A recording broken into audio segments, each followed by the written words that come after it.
নমস্কার বন্ধুরা, জয়স কিচেনে সবাইকে স্বাগত। আজকে আমি নিয়ে এসেছি একটি নতুন রেসিপি নিয়ে।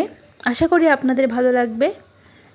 একদম রেস্টুরেন্ট স্টাইলে অল্প কিছু উপকরণ দিয়ে তৈরি করে দিয়েছি আমি হোয়াইট চিকেন, আর খেতেও অসাধারণ।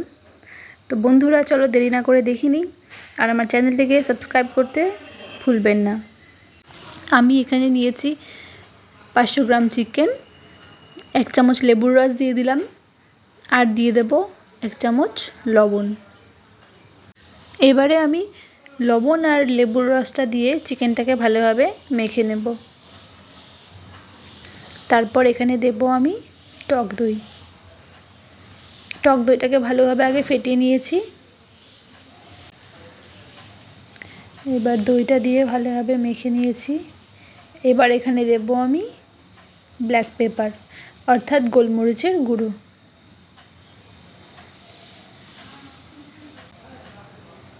এবার সব কিছু ভালোভাবে মিশিয়ে নিয়ে আমি চিকেনটাকে আধ ঘন্টার জন্য ম্যারিনেট করে রেখে দেব। এখানে নিয়েছি আমি আদা, রসুন, নিয়েছি 5টে কাঁচা লঙ্কা আর 50 গ্রাম কাজু, আর নিয়েছি 5টা মিডিয়াম সাইজের পেঁয়াজ। পেঁয়াজগুলোকে আমি এইভাবে টুকরো করে নিয়েছি, আর এই সমস্ত কিছুর আমি আলাদা আলাদা করে পেস্ট তৈরি করে নিয়েছি। এবারে আমি কড়াই বসিয়ে দিয়ে কড়াইয়ে পরিমাণ মতো তেল দিয়ে দিয়েছি, আর ফোড়ন দিয়ে দিলাম গোটা গরম মশলা, দারচিনি, লং আর এলাচ। এবারে আমি পেঁয়াজ পেস্টটা দিয়ে দিলাম। পেঁয়াজ পেস্টটা দিয়ে দেওয়ার পর 2-3 মিনিট ভালোভাবে কষিয়ে নিতে হবে। আর বন্ধুরা, এই ফোড়নে গোটা গরম মশলা দিতেই হবে, তবে সুন্দর একটা ফ্লেভার আসে। পেঁয়াজের পেস্টটা আমি 2-3 মিনিট এরকম ভেজে নেওয়ার পর আদা রসুনের যে পেস্টটা তৈরি করে রেখেছি ওটা দিয়ে দেব। আর বন্ধুরা, অবশ্যই খেয়াল রাখতে হবে পেঁয়াজের পেস্টটি যাতে বেশি ব্রাউন না হয়ে যায়, সেজন্য মিডিয়াম ফ্লেমে রেখে পেঁয়াজের পেস্টটি কষিয়ে নিতে হবে। যেহেতু হোয়াইট চিকেন, তাই কালারটা যাতে চেঞ্জ না হয়ে যায় সেদিকে লক্ষ্য রাখতে হবে। পেঁয়াজ পেস্টের সাথে এই আদা রসুনের পেস্টটা আমি ভালো মতো কষিয়ে নিয়েছি 1 থেকে 2 মিনিট। এবারে ম্যারিনেট করে রাখা চিকেনগুলো আমি এখানে দিয়ে দেব।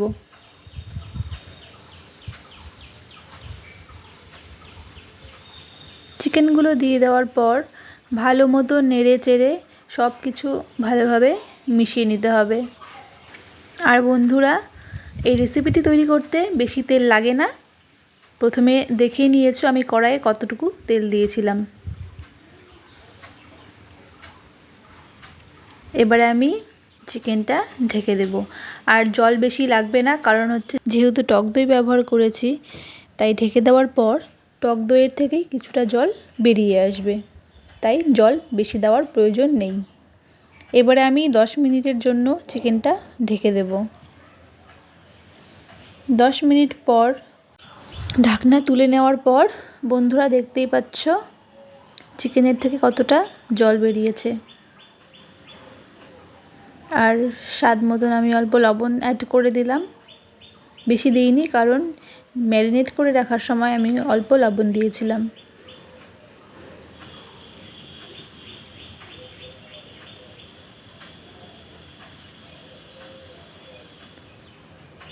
এবারে আস্তে আস্তে চিকেনটাকে এইভাবে ভালো মতো কষিয়ে নিতে হবে।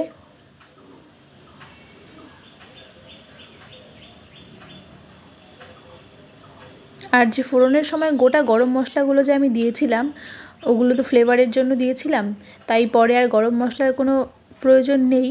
তাই আপনারা চাইলে এই গোটা গরম মশলাগুলো তুলে সরিয়ে নিতে পারেন। এবারে আমি কাঁচা লঙ্কা আর কাজুর পেস্টটা দিয়ে দেব।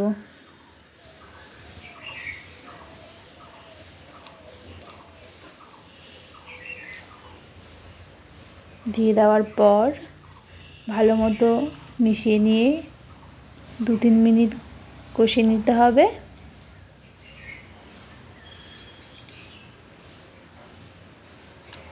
দেখো বন্ধুরা, সুন্দর একটা কালারও চলে এসছে। কাজুর পেস্টটা দেওয়ার পর সুন্দর একটা ক্রিমি ভাব চলে আসে রেসিপিটিতে।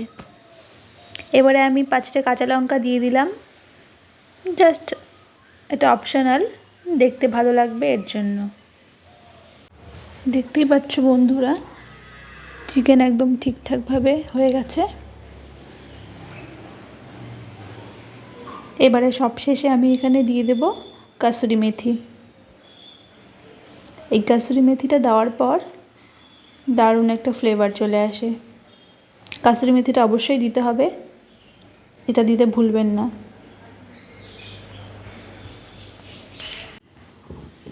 তো হোয়াইট চিকেন একদম রেডি, আমি এখন নামিয়ে নেব।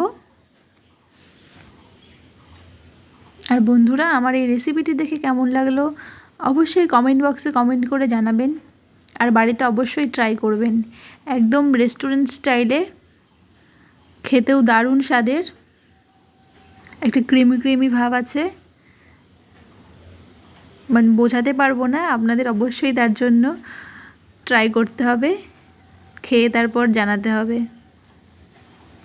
তাহলে আজকের মতো টাটা, সবাই ভালো থাকবেন, সুস্থ থাকবেন। আর আমার রেসিপিটি ভালো লাগলে সবাই লাইক, কমেন্ট, শেয়ার করতে ভুলবেন না।